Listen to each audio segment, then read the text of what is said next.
All right. And hey, everyone. Welcome to another edition of CryptoZombies. Woohoo! I'm Hooman. That's music. Chris Kelly. We got Bryn, arguably the best producer in the country. I don't think we need any argument about it. I think it's just a fact. And thanks, guys. Right. And Nick is running late, but that's okay. These things happen. All right, we got two incredible guests, Mike and Danno. I think it would be best to hear from them. Mike, tell us a little bit about yourself, and after you, Danno, take the mic. Cool. So nice to meet everyone. I think between Hooman and Chris, we have many dozens of mutual connections. I got into tech in 2010. I joined a rocket ship called Eventbrite, where I was employee 50. By the time I left, maybe 2.5 years later, we had scaled a great sales organization. We went from 50 employees all the way up to about 250. Eventbrite eventually went public, which is amazing. It was a great success story from the 2010s. I went off to do different entrepreneurial pursuits, everything from a dating app that didn't work to a company that raised money for nonprofits. What was the dating app called? What was the dating app called? People always ask. So if you would have heard of it, then I'd be calling in from a mansion. So it wasn't Tinder. We tried to do... No, the reason I'm asking is because I used to work at a radio station, and there was a dating app called Swoon. Yeah. Yeah. Is that you, bro? Are you Swoon? No, we had a name. It was called Flock. And then we moved it to Ready. And yeah, it was like one of those stories where you do TechCrunch Disrupt, or we did Jason Calacanis's equivalent. We raised money. We were pre-Raya, pre-Bumble, pre-Hinge. So we had a good team, good idea. So like directionally, we were correct that, dating on mobile apps was going to change everything. We wanted to do groups. So we thought like two guys could see all the groups of women nearby. And then unfortunately, that was just a bad idea. So yeah. Sounds great to me. Yeah. If you want to do a separate call on all my failed startups, we could do another episode. I don't want to suck up all the air, but yeah, so I did that and some other ones, and I eventually found my way into Salesforce. So I have a background in enterprise software sales, which isn't terribly sexy. And then I meandered my way into Web3, and like we're super excited about Tectonic and what we're building. And awesome. Yeah, we'll cover that in a bit. Yeah, Danno, give us a little bit of your background too, brother. So I've been doing a lot of different things. I started out doing desktop Java development back when that was the thing. I moved to back-end development. I discovered blockchain about 2013. And then I briefly had a forensic startup that I sold, didn't go anywhere. And I thought, what'll get blockchain on my head is working at Google. Didn't work. Because when I got a recruiting call from someone at Consensus saying, hey, we're building an Ethereum client, we'd like you to join in, I jumped right at it. There wasn't any second thought about it. So that was back in about 2018. It became Hyperledger Besu, and there's a lot of interesting things along the way. It was focused on enterprise and mainnet at the same time, which didn't quite pan out. Now it's just a mainnet client. But I also, after some of the COVID shakeup, I also moved a bit around to some of the other Web3 things. I spent a brief time at Reddit. They were going to do some interesting things with their community points that didn't work out. That's been completely shuttered by now. I spent 2.5, 3 years at Hedera, bringing their EVM compatibility story up to where it needs to be. Spent some time at the Ethereum Foundation, but now, when I got the call from Ron recruiting me into Tectonic, I saw the opportunity that existed with migrating everything to post-quantum cryptography, and not just that, but the brass rings of what that enables, of what quantum is going to make amazing things in the future. I jumped at the opportunity, so yeah, that's where I'm at now. Let's stick with you here. Let's discuss the intersection of enterprise and blockchain. Some of the key difficulties you've encountered with enterprise Ethereum, Hyperledger.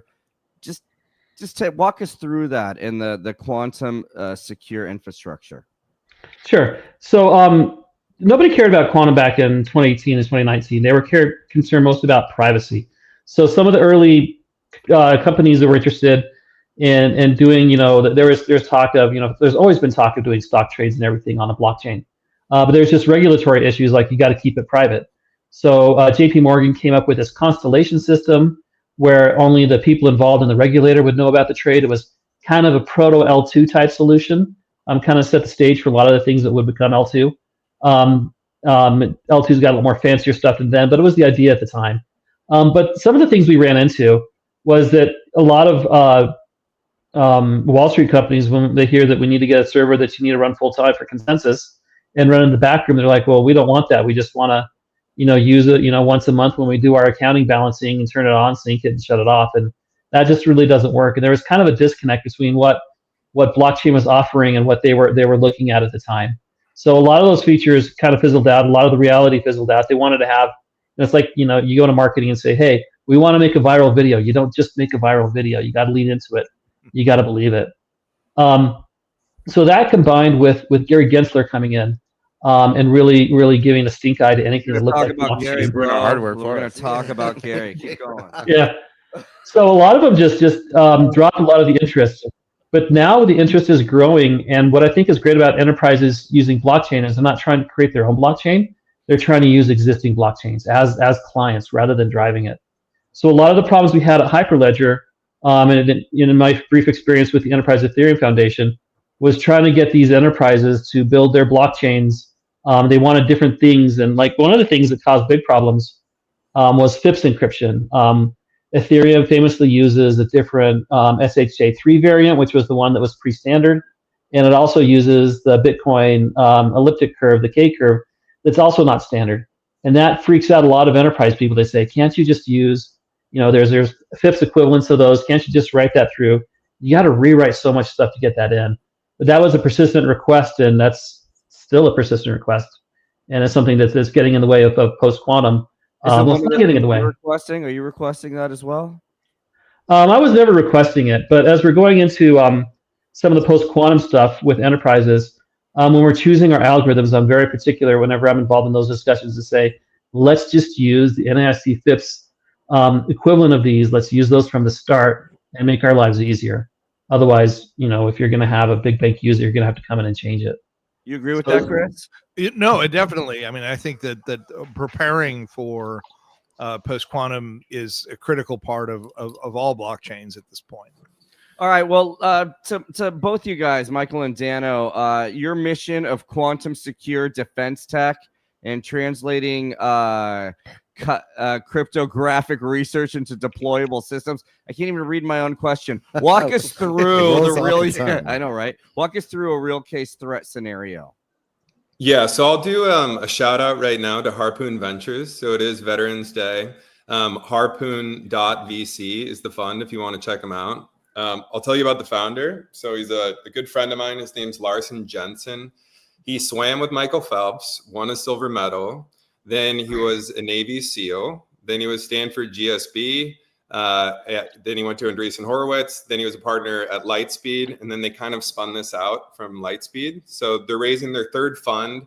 They should have about $500 million AUM. And what makes them special is they were very early on American dynamism. So that's their big bet. They were doing it before it was as popular as it is now. I know you guys know the Andurils of the world. Early on, it was hard to raise capital. Now it's quite in vogue.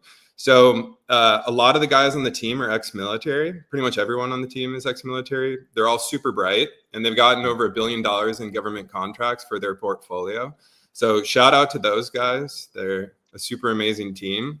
And then in terms of your question, like originally we were looking at the threat from quantum computers as it pertains to Web3. So just to take a step back, a lot of people know that quantum computers are coming. It's not an if, it's a when. If you ask 10 different PhDs, they'll give you 10 different timelines for when they'll have the efficacy in order to break encryption.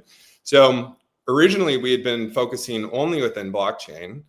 Because of Harpoon, we got to talk to people at DARPA. We're talking to NIST right now. We're talking to InQtel, which is the CIA's venture arm.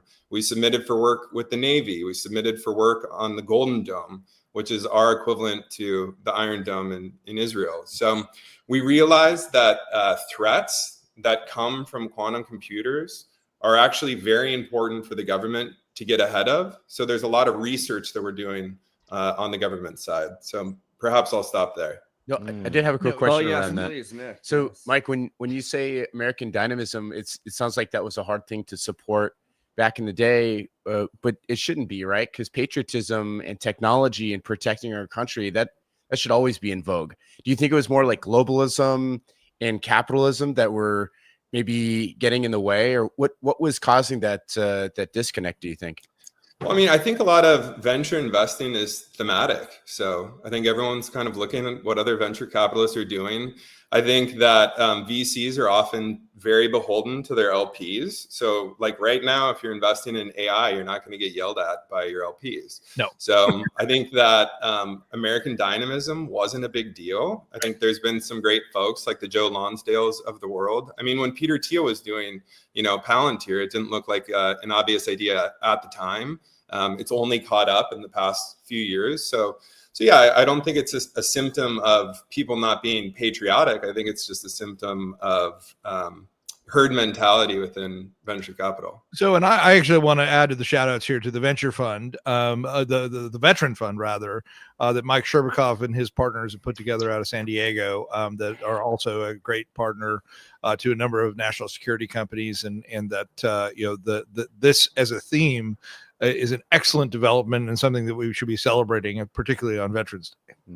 Yeah, I'll double down on that. And all the guys that we work with at Harpoon, it's a bunch of badasses, right? Yeah. Like there's a guy I'm an LP in the veteran fund. With my group. So there's a guy named Andrew that we work with, and he was a bomb sniffer, so we went around defusing bombs. Like they're so cool, they're so talented, and it's been a joy to work with them. And then I think that increasingly, if you have like an expertise as a boutique firm, it's going to get you far. So anything kind of touching the government, they plug and play into this government go-to-market. So we didn't learn that on our own. I can also shout out a program that they have called Black Flag. So if anyone wants to apply to the Black Flag program, we were in the first cohort. So it's Harpoon, Shield Capital, and In-Q-Tel, which again is the CIA's venture arm. So they accept folks, and they have multiple cohorts. So if anyone is exploring something in defense, American dynamism, check out the Black Flag program. Like that, we can link to the website, or you can find it online, and then certainly talk to the folks at Harpoon.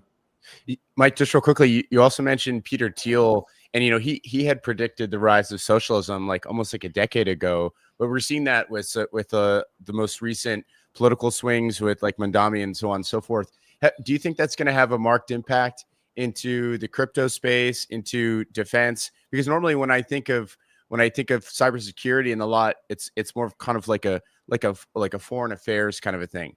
But I guess protecting our nation from within our nation, that's an important element too. So where do you think things will continue to unfold? Yeah, so if you look at what's happened with LLMs, it is a bit of an East versus West, right? In a lot of the regards, like how many NVIDIA chips are we sending to the East, and like how quickly are their models catching up because they don't have access to GPUs. It's quite complicated, as you roll out these LLMs, like who has access, and people can go down different rabbit holes about that. But I see it as an East versus West as these models proliferate. I think the same thing is going to happen on the quantum side.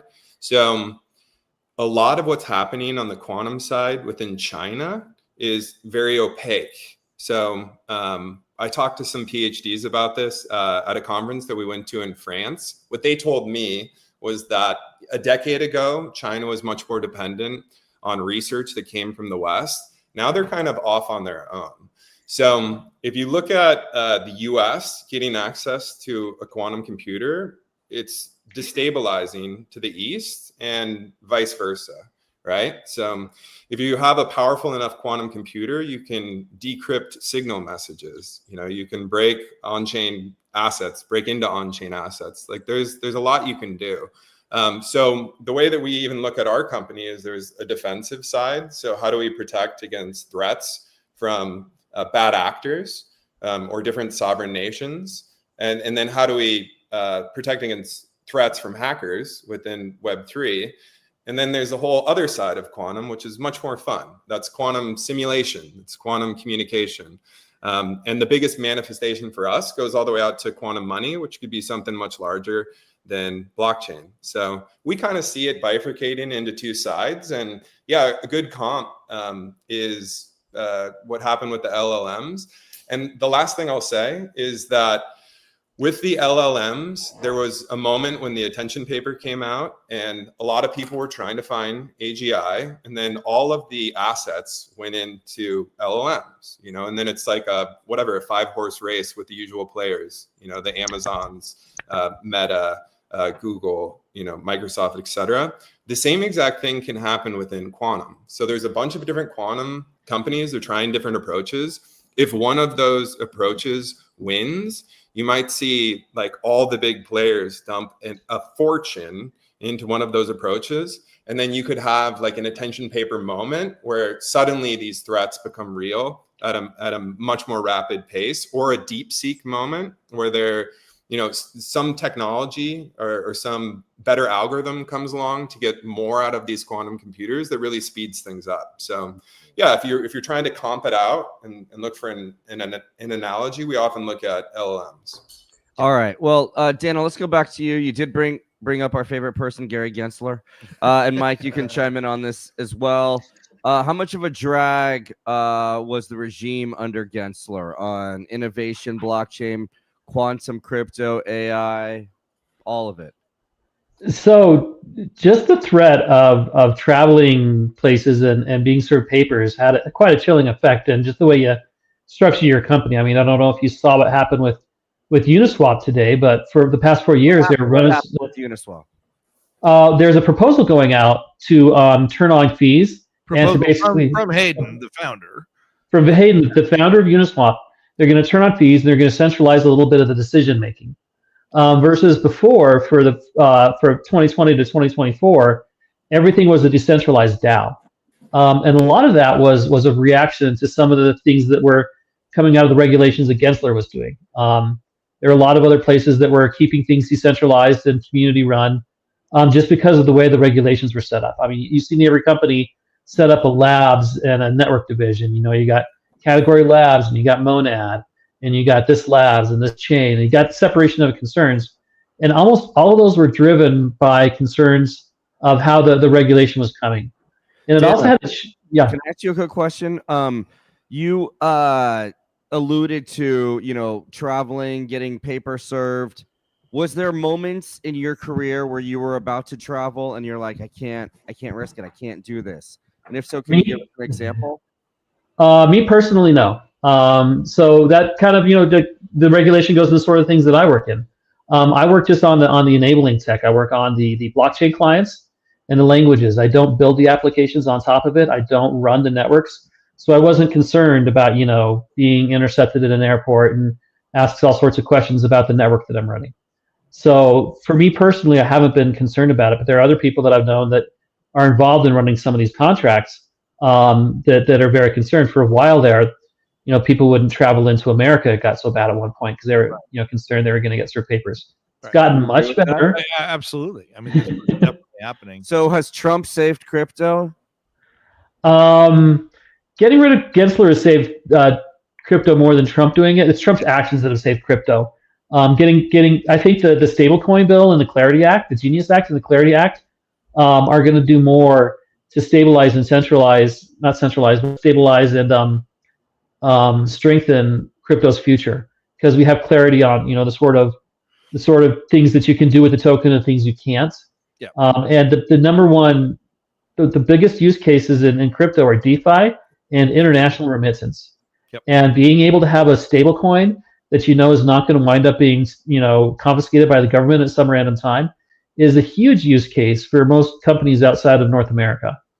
Most countries outside of North America, most citizens in other countries. Yeah, I'm getting ready to go to a conference in Buenos Aires, and I'm excited to see just how much it's permeated the amount of places you can pay with it. You going to Buenos Aires? I'm not going to Buenos Aires, but the fact of the matter where stablecoins are basically being used in countries with more destabilized currencies, particularly in South America, you know, Bitcoin has been, you know, used extensively there already, but stable US dollar based stablecoins are, you know, incredibly attractive way to make sure that value is protected instead of inflation eating it away. Mike, you want to say anything about do you think that'll be Gensler? more of a trend as well, Chris, for Latin America? There's going to be huge. I mean, there are going to be threats to fiat currencies in countries that have, poorly understood central banks and poorly protected monetary systems. Mike, you want to say anything about Gensler that Danno left out? Come on. No, I mean, Danno's great. So I like that response. Maybe what I'll add is once you start traveling to these different crypto conferences or blockchain conferences, you just see how widespread it is. So I spent a couple weeks out east. So I was at Korea Blockchain Week, which is a massive event. And then I was at Token. So I like to zoom out a little bit and say, like, this is very decentralized. This is something that happens real time. We have a venture-backed startup in this space, and like sometimes I need to coordinate a call with someone in San Francisco, Puerto Rico, Tel Aviv, Singapore. It's always on. It's super active. For people who aren't used to this space, like it's different. Like when you start seeing payments in this industry, they happen real time. It's via stables, and it's like I spent a lot of time in Web 2, and I guess my biggest takeaway from coming into Web 3 is like it's not just about the United States. This is the world. Well, the United States was largely excluded from it under the Gensler regime. That there was a lot of fear operating here, and the Trump administration has changed that radically and explicitly. That if you talk to Paul Adkins, if you talk to David Sachs, if you talk to Bo Hines is now gone out of the administration and is running the Genius compliant stablecoin for Tether. There's just there will be cross pollination from people in the administration to make sure that America becomes the crypto capital of the world. Yeah, maybe said another way is what we always hear is like now's the best time. Like if you have an idea within Web3 blockchain, do it now, right? Yeah. So that's really what we're doing. Let's go back to something you alluded to, Mike, and Danno, I want to hear your thoughts. Not a long answer, short. What year do you think quantum computers is going to be able to do all the hacking and breaking of all the encoding? What year do you predict? Well, I'm going to give you a range unless you put a gun to my head. So the earliest we hear would be 2030. So we think at some point it would happen in the 2030s. Some folks that you guys know of, Vitalik gives it a 20% likelihood that Ethereum gets broken into by 2030. One of the founders of Solana gave it a 50% likelihood by 2030. So usually 2030 is on the early side.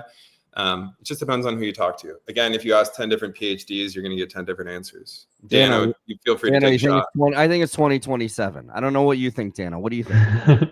So I've seen people put real stuff on roadmaps for like 28 and 33 for machines that would have the amount of numbers to get it. Whether they'll hit those or not is a good question. But more so than, that's like the worst case scenario version of Q-Day, where someone actually cracks an encryption and everybody has to scramble and do something.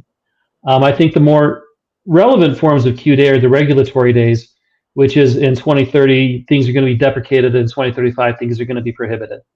But from that, you need to step back even further and figure out how long is it going to take all the users to migrate off of their elliptic curve addresses and elliptic curve keys onto a post-quantum cryptographic algorithm.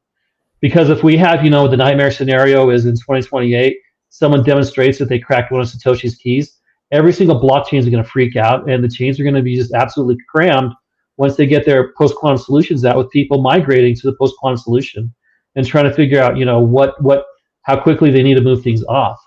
So even if it's not early, we still need to go with it at urgency, because everyone needs to move off it. So it's not, a disastrous fire drill when a quantum computer gets powerful enough to do these things that we've known about for decades. Exactly. It's one of those things it's a problem that can be anticipated, and it has to be anticipated, and it has to be sort of moved against ahead of time. And there are a lot of companies out there, including yours, that are thinking about this and trying to move things forward. And Sandbox has been spun out of Google X to do a lot of this work. There are a number of other players who are trying to step forward in the space and get people ready for post-quantum cryptography. So, Danno, what are some of the technological hurdles that need to be overcome in order for that to happen? So one example for Ethereum in particular, everything uses elliptic curves. Your count is an elliptic curve. More than half the precompiles that used to do on-chain validation beyond simple account are based on elliptic curve. We don't have a single post-quantum algorithm, apart from hash algorithms, to do a lot of this validation and a lot of this work. So there's so much that is just plumbed through Ethereum that is dependent upon elliptic curves. The very consensus mechanism that makes proof of stake work is absolutely dependent upon a curve. The BLS algorithm is dependent upon that. So a lot of the things, you just got to be deliberate and look at it and look at what you consider short exposure and long exposure. This is a framework that I heard from Hunter Beast when I heard him talking about post-quantum and Bitcoin, is they separate things that are long exposure and short exposure. Because everything in crypto for the most part is open, you don't need to worry about, communicating back and forth to your nodes as long as you can authenticate them. But the things that are really going to be problematic are the things you put in the ledger, the addresses. Those are the long exposure, and the ability to keep a consensus going. How often would you have to rotate keys if it takes 2 weeks to crack a key? Then everyone's got to rotate keys every 2 days. Those are some of the challenges. So what you really got to do is you just got to identify them and systemically work through them. The things that are going to take the longest to do, you start doing now. And the things that are shorter, you can do off schedule. And some of the things like peer-to-peer communication don't require a hard fork. You can just do them when it's ready and let everyone who's ready to use it, and let those who don't, slowly have to find new nodes until no one will talk to them. Let's talk about the major infrastructure players, not the minor ones. Let's, I don't know, I'll just pick a company. Let's just say Alchemy. They're cited as the pillar of Web3 developer infrastructure. How does Tectonic relate to or differ from companies like Alchemy and what they're doing? Are you complementary? Are you competitive? I would say that what we have planned is complementary. I would think of it as the analogy would be a coastal road like PCH1. If Alchemy would be operating a taxi service on that road, they'd be going up and down because they're providing RPC services or providing information about it. They're using the road. But the problem is the waves are coming in, the road's starting to crumble.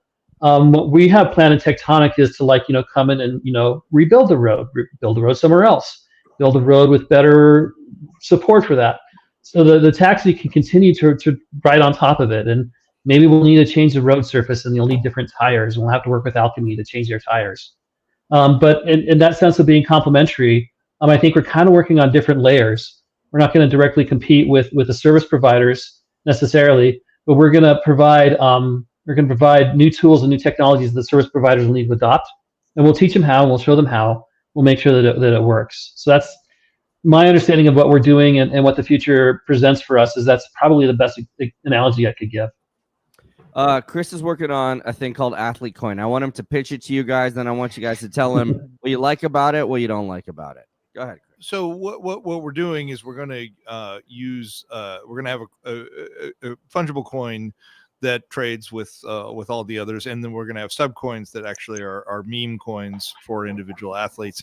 But the fungible coin will be backed by the value will be backed by stakes in sports teams, and so we'll have multiple minority stakes in major league teams operating, and that's going to be our treasury and our sort of opportunity, and so we're putting this together right now. It's at an advanced idea stage with a lot of interesting conversations around funding going on. What questions do you have for Chris? Ask him the hard ones. Have you heard of a project called Galaxy? I think there's some people have tried it, but it's been focused on the athletes rather than the teams. I do like the team twist. That is new. Yeah, exactly. I have heard of that one, and it's ownership stakes in individual players' careers, if I remember correctly from that one. Right. Yeah. Do you know any team owners that can help get this off the ground? Yeah, that's a good question. Are you a team owner? I own the Sacramento Kings with Vivek and a number of other folks. So I knew.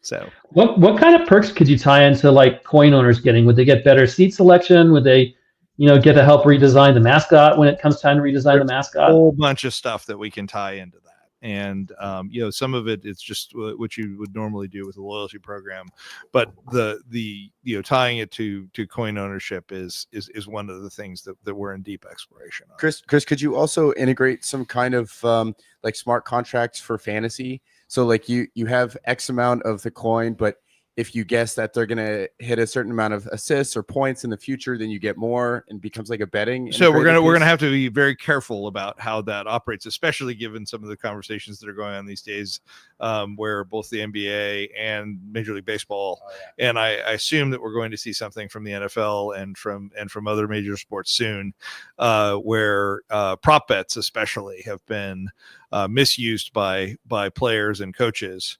to enrich their friends. And some hot water recently. Yeah, exactly. So we're very sensitive about that, and we'll probably stay away from stuff that ends up looking directly like betting infrastructures for now. You guys, I think my internet might have hopped out. I have a quick question, or maybe something to think of. So one is, does this need to be done via blockchain? That's usually the first question that I ask folks. And if you have a good use case, then that helps.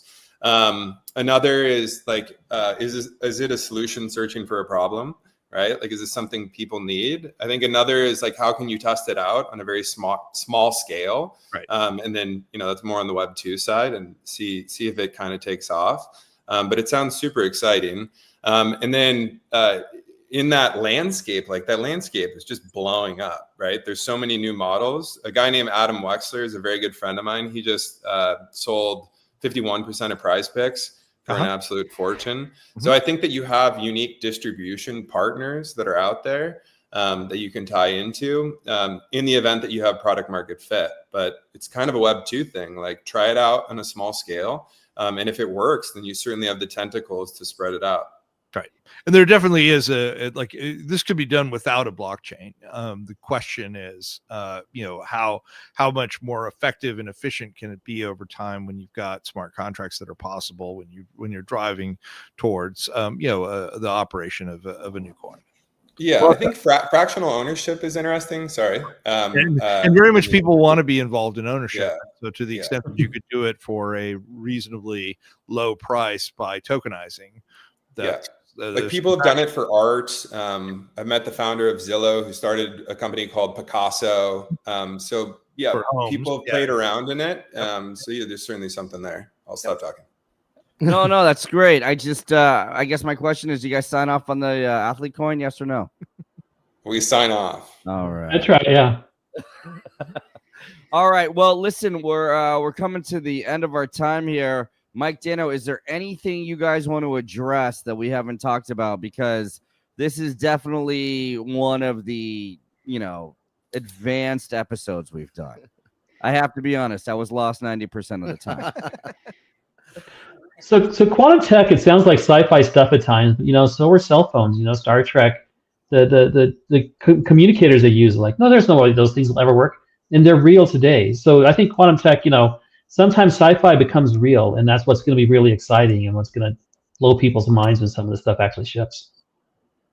What movies are out now, do you think? Like, for example, Minority Report came out like 20 plus years ago, and it kind of predicted a lot of the crazy gadgets that are happening now. What movies are out now that you think are going to be real in, say, 15, 20 years? Her in about the next 2. Right. Snap. Have a AI girlfriend. Complete with the fight over OpenAI trying to make it sound like Scarlett Johansson. Yes. Mike, any final thoughts? No, I mean, I think, said simply, this is a ticking time bomb. I think everyone needs to take this very seriously and check us out if you're in the ecosystem. We'll continue to put out resources to kind of help people become aware of the threat and the opportunity. And then if you want to kind of geek out, just study quantum computing, and you learn about quantum entanglement and superposition. The coolest thing about working with all of these quantum physicists, we have an MIT PhD researcher on our team. I get to talk to him about quantum entanglement. The coolest thing is that you can get far with a lot of math that checks out within quantum physics. But at the end of the day, no one even knows what's going on. So I think Richard Feynman said that if anyone tells you that they understand quantum physics, they're lying. And he won a Nobel Prize in quantum physics. So, just go research it. It's like really fun, really wild stuff. And if you read the article that Microsoft came out, it's kind of been debunked. But if you start to read about Microsoft's quantum computer or Google's quantum computer, like the claims that they make in actual publications are mind-bending. So it's a really fun rabbit hole, and I encourage your listeners to go down that rabbit hole. And always reach out to us. You can find us on the interweb. Awesome. Well, I want to thank David Layton, the man behind Witty, Workforce Innovation, Trust, and Influence. They are the world's premier technology leadership organization. They connect 2 million professionals across 70 global networks for over 30 years. And it's because of them that we had you, Mike, and you, Danno. So thank you, Witty. Any final thoughts, Nick, before you take us out? No, this is great. Thank you guys for joining. How can the zombie community be helpful to what you felt? Do you want to plug a website, or how can folks get in touch with you? Yeah, I mean, we kind of plugged them. So we're tectonic.xyz. Go check out Harpoon. And if you're really industrious and you like American dynamism, go apply for Black Flag. So we'll leave it there. Big thanks to all the veterans today. Yep. Thanks to all on Veterans Day. Thank you guys. Great to have you. Yeah, thank you so much. All right, super fun. That was great. Thank you.